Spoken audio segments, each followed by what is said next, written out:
Hey y'all, it's Lindsay, and today I wanted to share with you some food prep I have done.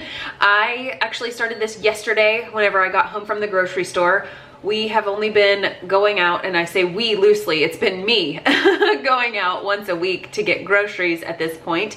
Yesterday I got a lot of fresh produce because we were down to, I think, maybe half of a stalk, like not a stalk, but like half of a bunch of celery and 3 rutabaga. So we were down to the bottom of the barrel with our produce.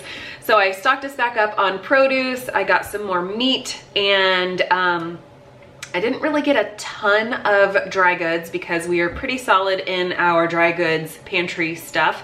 I did buy some more coconut flour and some more spray olive oil. Oh, tea. We had run out of one of our favorite types of tea, the honey vanilla chamomile, so went ahead and replenished that, but also got some more milk and some more eggs and things. So just kind of like a basic stock up kind of a thing.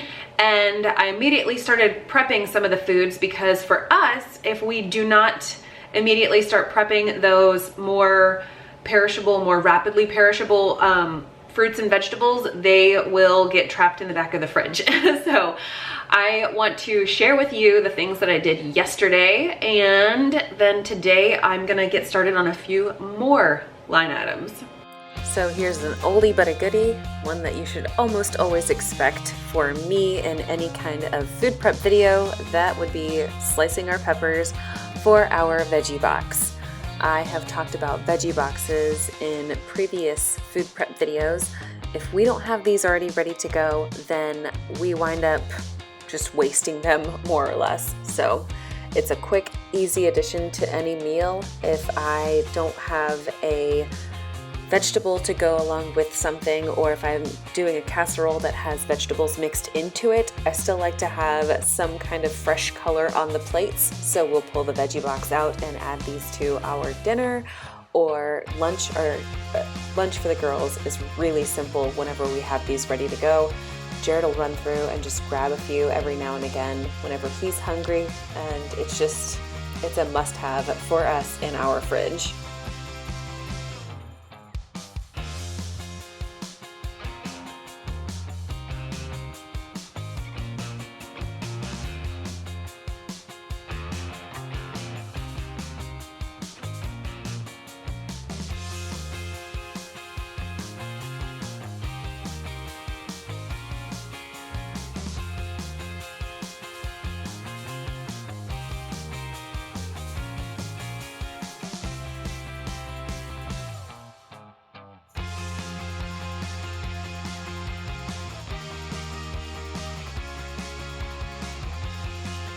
Next up is hard boiling some eggs. I'm going to use my 8-quart Instant Pot, and I have a little mesh basket there. I think I did 18 eggs, and I did kind of over hard boil these at 6 minutes because my intention was that the girls might color these for Easter. That wound up not happening, but whenever you make egg salad with hard boiled eggs that are a little overdone, it's almost unnoticeable.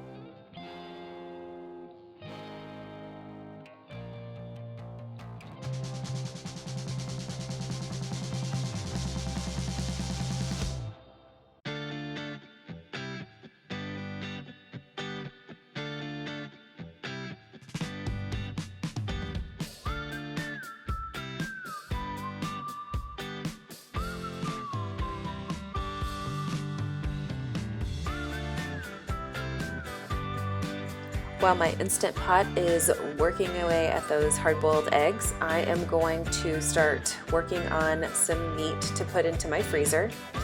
I love to use parchment paper whenever I am prepping meat for my freezer. It makes it really simple to be able to stick it in there and not have it stuck together. I had purchased a larger package of chicken breasts from Walmart, and if y'all have seen these, I know y'all have, these things are so huge. The options were limited, and it's not the best quality chicken, and I know they pump it full of all kinds of fun things to make them as large as possible, so we're just doing with what we have. And Some of these chicken breasts, I like to flatten them out a little bit, and if I can make them flat enough, I won't fillet them, but if they still seem a little bit thick, I will go ahead and fillet them so they can stretch a little further. I find that whenever I do fillet meat like this, we are less apt to overeat, which is a huge plus because it means that we are not, we're able to get more meals out of each package of chicken. I do like to trim off the little dangly bits of the chicken, and if I can get a good quality chicken, I like to save those pieces to add to soups or to make stock with whenever I do get enough scraps together to make some stock. I'll put them into a bag and stick it in the freezer, and once I have enough to make a good amount of stock, I will pull it out and do that. But today is not the day for that. Today is the day for just getting the chicken frozen.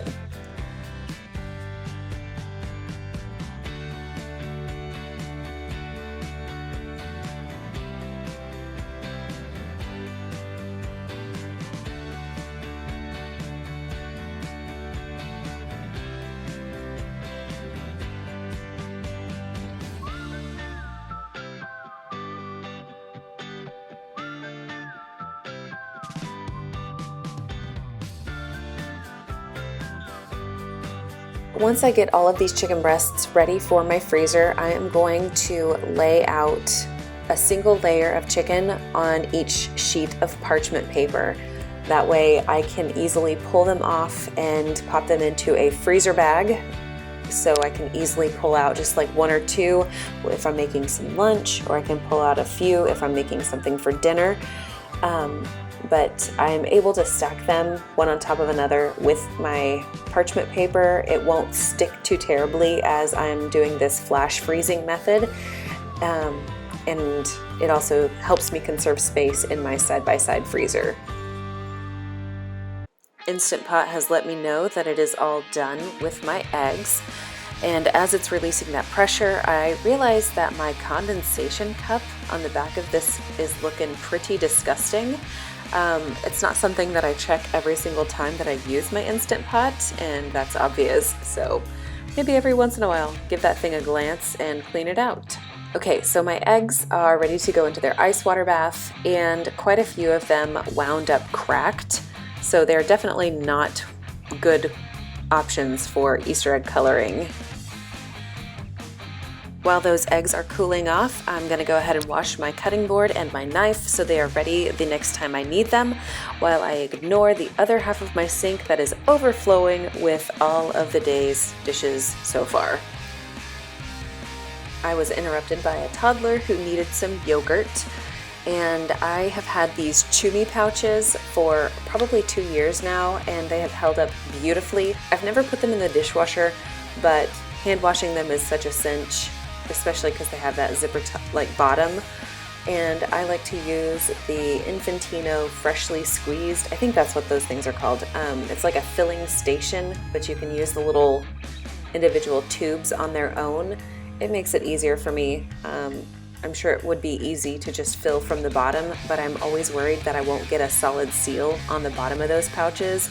And that's the way I feel about all the refillable pouches, is that I will wind up having all of the substance come out the bottom. So by filling it from the top, I just feel a little bit more secure knowing that I've really sealed that bottom zipper tight. These things have been a wonderful investment.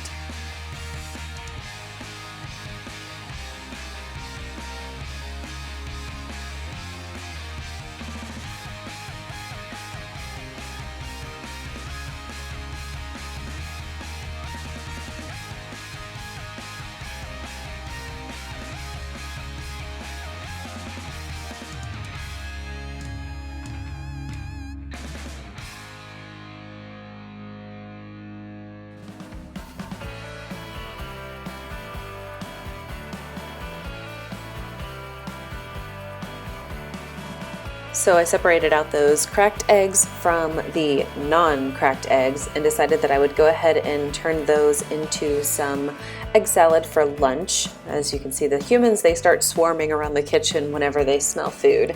So I figured I should take care of that situation.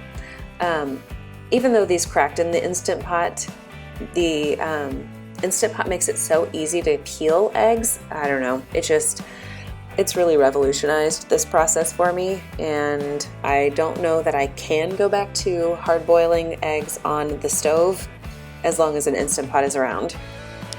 It might sound melodramatic, but that's kind of where I'm at. All right, for my egg salad, I like to do some fresh stalks of celery, and I always use homemade mayonnaise. I know I've said this in the past, but I don't think I have purchased mayonnaise in 4 years, unless we have been away from home and unable to make it ourselves. That is just one of those little weird, quirky things that I always make homemade if I have the option to do so, because it's just so easy and it just seems to taste better. So here I have 2 stalks of the celery, and this little cutting mat is a Pampered Chef cutting mat that my mom-in-law gave me. It came in like a set of 3, and they used to be so fantastic, but I have beaten the ever-living out of these things, and so they are warped and they don't stay in place the way they once did. But they still work, so if it isn't fully broken, I'm not gonna fix it. Now we're just gonna dice up all of these eggs, and you'll notice these have a little bit of a green tinge to the yolks because I did boil them for longer than I normally would in the hopes that they would be able to be colored for Easter eggs. But once we get it all mixed together, it'll all buff out. It's fine.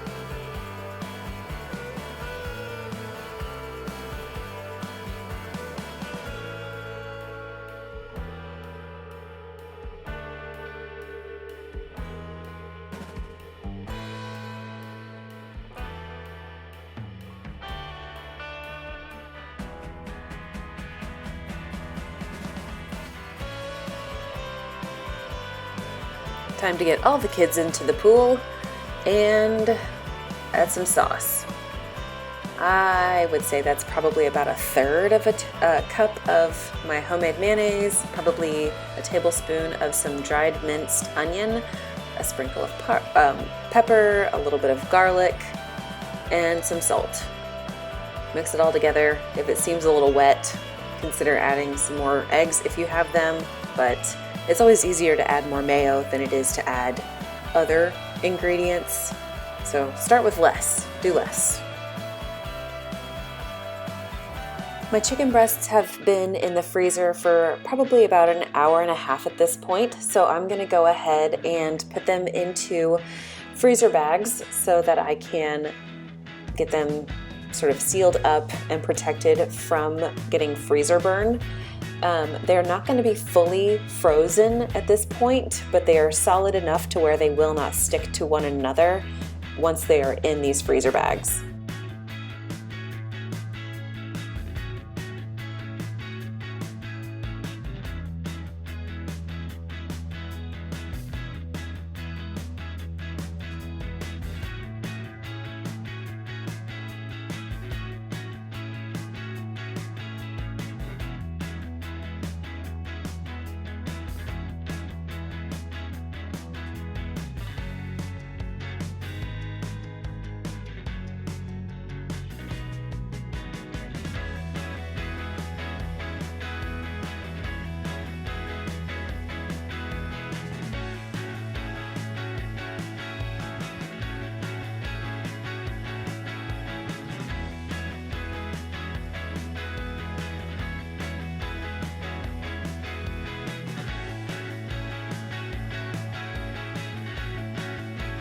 While at the store, I also picked up some chicken drumsticks, and I'm gonna go ahead and put half of them into a marinade, and then I'm going to flash freeze the other half.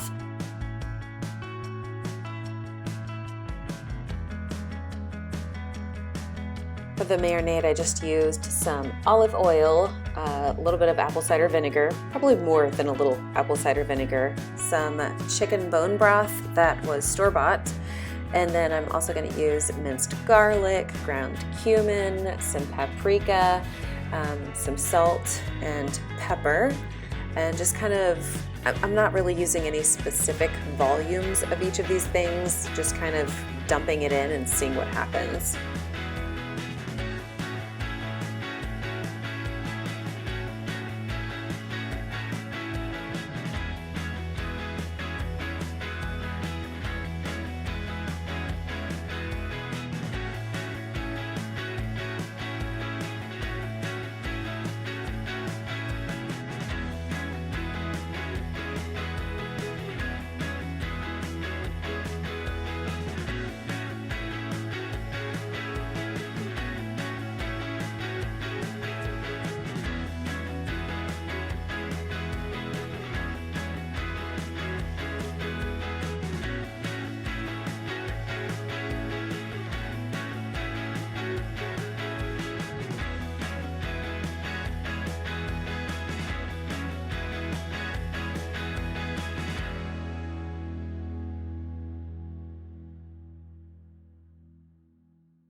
Back to my process of lining up my cookie sheet with some parchment paper so that I can flash freeze part of this package of drumsticks and stick the rest into my marinade.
So that felt like a lot yesterday. I felt like I was go, go, go from about 7 in the morning whenever I went grocery shopping, which, by the way, more people are out grocery shopping at 7 a.m. than last week whenever I went out, and there were only like, I don't know, probably a third of the amount of people at a 9 o'clock-ish time frame whenever I went grocery shopping. It was really odd, but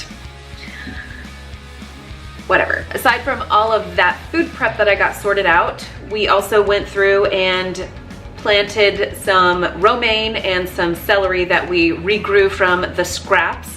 I didn't have enough potting soil for doing the onion that I have started to sort of try to regrow. I don't know if it's going to turn into actual onions or not, but it's only costing me like a few moments a day just to check on it. So I figure might as well give it a shot, and if it doesn't work, it doesn't work. We also did a lot of sifting through what gardening things we have, what seeds we have right now, and what we're planning to, or at least getting a rough idea of what we might want to do as far as growing a few vegetables ourselves. This house had some rhubarb when we first bought the house, and that is starting to come in, which is very cool. And what else? I'm trying to regrow cabbage from the back end of it, the root end of it.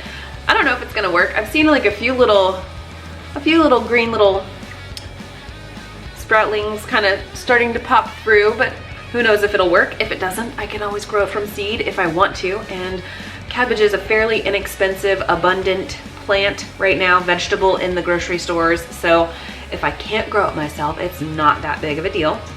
I'm not trying to go full on homesteader here. We only have 1/3 of an acre, and trying to full on homestead might make me go crazy. Today, I definitely need to make some more yogurt because we are scraping the bottom of the jar to fill up Lauren's pouches. And I'm not really sure what else I want to get done today. I do want to get something done today.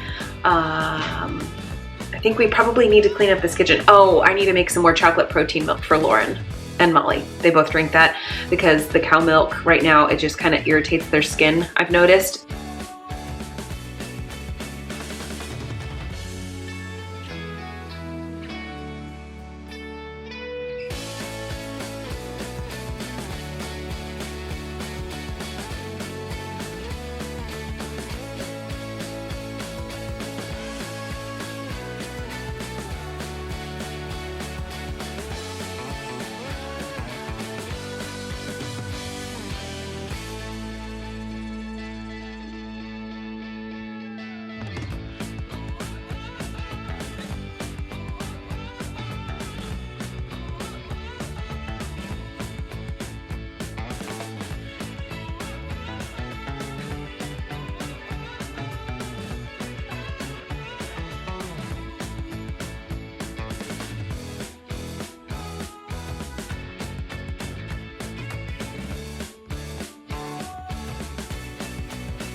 All right, it's the end of the day.